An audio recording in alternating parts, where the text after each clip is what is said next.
The Curlewis Golf Club has secured its water future. This is the Alcoa Point Henry complex, just out of Geelong. I'm here at Barnard College where the girls are getting right into the Closing the Gap program. Welcome back to News Geelong. After the wild wind and rain over the past couple of days, we decided to have a chat with Scott Clark, the acting controller of the South Barwon SES. We discussed the storm season and the upcoming events with the State Emergency Service. We're joined with Scott Clark, the acting controller here at South Barwon SES. Now, Geelong's been a little bit battered with some wind and rain. What's the effect been over the region? Well, Meryl, it's been quite minimal actually. Geelong's been quite lucky. Melbourne have about 80 requests for assistance overnight due to that cold front that came through, but Geelong seemed to have dodged the bullet with only a handful of requests around the region. So our volunteers had a well-earned rest tucked up at home safely.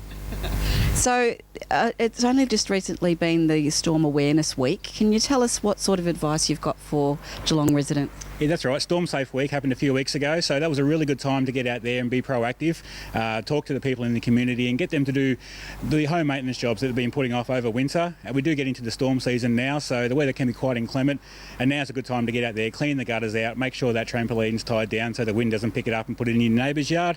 Although it is a good way to meet your neighbours, it's not really recommended and a little bit unsafe. So yeah, we're encouraging the community to get out there, be proactive and make sure you're home safe and ready for the wild storm season ahead. Is it more severe than in the past years? Look, it can be. Look, weather is really up and down. Storms can happen any time of the year, but predominantly around spring it does get a little bit nasty at the drop of a hat too. So it's no point trying to tie that trampoline down. Once those winds hit, get out there, be proactive and make sure it's tied down nice and safe. Now, we've also got your wonderful road crash rescue team. Now, this year they're over in the UK. That's right. For some strange reason, they've been sent over to the UK, but they really did a really good job. Last year, they went to Canberra, competed in the Australasian rescue competition. They came second in Australasia there, so they won the right to travel to the UK. So a handful of our volunteers are actually in the UK as we speak, competing in the World Rescue Challenge, which happens next week. So it's a really exciting time for them. The guys have put in an amazing effort, a lot of hours of training, and they get to compete against the world's best rescue providers from around the world, so London Fire Brigade, all parts of Europe, as well as parts of Australasia, New Zealand as well. So a lot of teams from around the world, and it's really amazing that they can get over there and represent Vic SES and Australia. And we have seen in the past, we've caught up with you and the team in the sort of work that you do. It's incredibly important to the community. Absolutely, yeah. Look, it's a really good time to hone our skills and provide the best rescue to the community, which is what we're all about. And the competition really is realistic. So we have live casualties in the car. They're made up with fake injuries, and the guys are judged on how they get them out in the most safe and effective way. And I suppose there would be a sharing of those skills as well with all the other teams from around the world. Absolutely. So new car technology is a big thing around the world. Europe tend to lead the way in new car technology. So the guys can pick up those new skills, come back to Australia here and pass on all their learnings to us. So it's really exciting times to looking forward to when they get back. A lot of stories for us. Now, I suppose you're always on the lookout for more people to lend a hand. If people were interested in volunteering with you, how could they find out more? Actually, if they jump on the website, which is ses.vic.gov.au, there's links there to how to become a volunteer. It's a really exciting time for us here at South Barwon. We're getting our new headquarters, so we'll be moving in with the police at the Warren Ponds Emergency Services Complex down at Rossack Drive there, and that'll be a really good chance for us to expand. So we really encourage people, if they can spare some time, especially their daytime availability, and SES is something that they want to do, by all means jump on the website, get more information and come on down. Our official opening will be sometime in early November. We're really excited. Now, just a quick little cap, what was actually involved in preparing to become a volunteer? It's really quite simple. So if you can give a little bit of time or a lot of time, it's just a quick police check, and you can start with your training. So after about a few months of your basic training, you can get out there and help and start cutting up the trees and looking after your community. Right, well, it's a wonderful job that you do. We're always excited to hear what's going on, and we look forward to the opening of the new centre. No worries. Thank you, Meryl. Thank you. Thank you.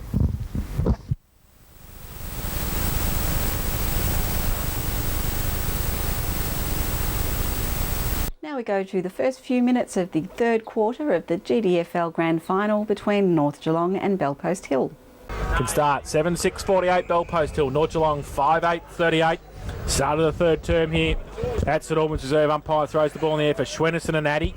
Goes towards Hardman, who can't pick it up at the first attempt, can the second. Left foot kick, tumbling punt, half forward, open spaces. Fursland leads Parker in the race of the footy. Gets the handball away to Zulix. Gets the free kick towards the middle. McLeod takes the mark and can run on for Bellpost Hill. Kick around the corner towards half forward. Page worried out of it. Ball sits for Barton. Gets the handball free back to Turner. His handball outboard is okay. Off a step they go towards Tar again. The big fella goes up, can't take the mark. Punched away. McLeod robes it. Left foot kick around the corner. Hasn't brought it around far enough and hasn't made the distance. And well, Rickett could have been paid the mark. The umpire said no. Tari would have marked that ball against just about anybody else in the competition. So a boundary throw-in it'll be right next to the behind post, left forward pocket. Bellpost still into attack, northern end of the ground. Boundary throw-in. Barton takes it out of the ruck contest, tries to get it towards Baseley. Handball spills free. They got the numbers. Urquhart kicks the goal. Took a minute. Will Urquhart puts his first on the board, and the 8th for Bellpost Hill. They go to 8-6-54. They lead North Geelong 5-8-38.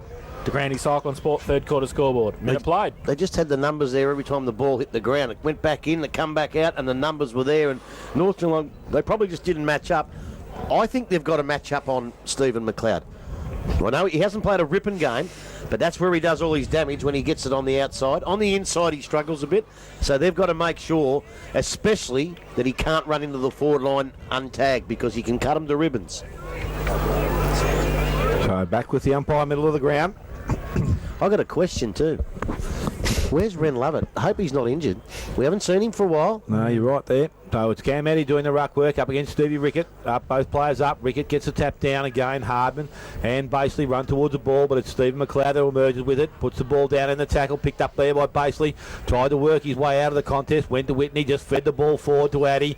Stepped around one. Handballed outside. Has Wells by himself. So Wells now from backward of centre wing.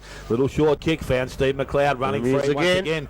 Goes long and into the forward line. Urquhart's up. Oh! It was a bit like watching footy last night. Lands in someone's hand and Justin Tarr. Right spot, right spot, right space, and Justin Tarr will go back and shoot for their second goal within this third quarter.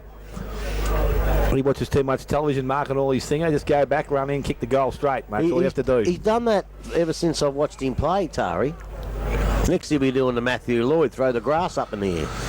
Tucking the mouth guard in the sock or in the jock strap or something like that anyway. They don't care what he does as long as he kicks this. Justin Tarr comes in from 40 metres out. It's gone across the face of goal and through for a minor. 2-2 Justin Tarr, 8-7 for the Bellpost Hill side.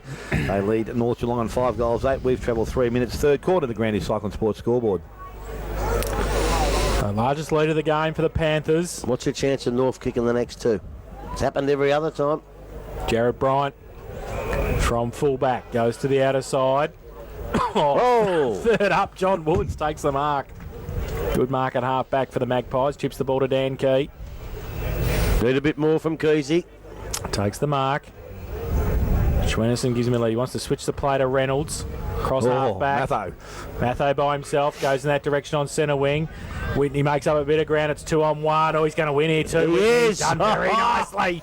Gets away from Eels. Gets a left foot kick around the corner towards a vacant half forward. Turner makes up a heap of ground to take the mark. God, he's quick. He is quick, and he kicks the ball back inboard, and it's a good kick too. And Urquhart takes the mark uncontested. Still 50 out from goal, possibly too far. Looks for the handball to McLeod on the wrong side for a right foot. He just chips it up into the pocket. No mark taken, and off the hands there. In the end of Reynolds, and it will be a boundary throw in left forward pocket for Bellpost Hill. So throw in. They're hanging from the rafters out there. Have a look at it. Rickett takes it out of the ruck contest, gives it to terrible play. North Geelong around the ball, and easy as you like. Bellpost Hill kick the goal. And as we go to a break, we'll return with local sport and weather.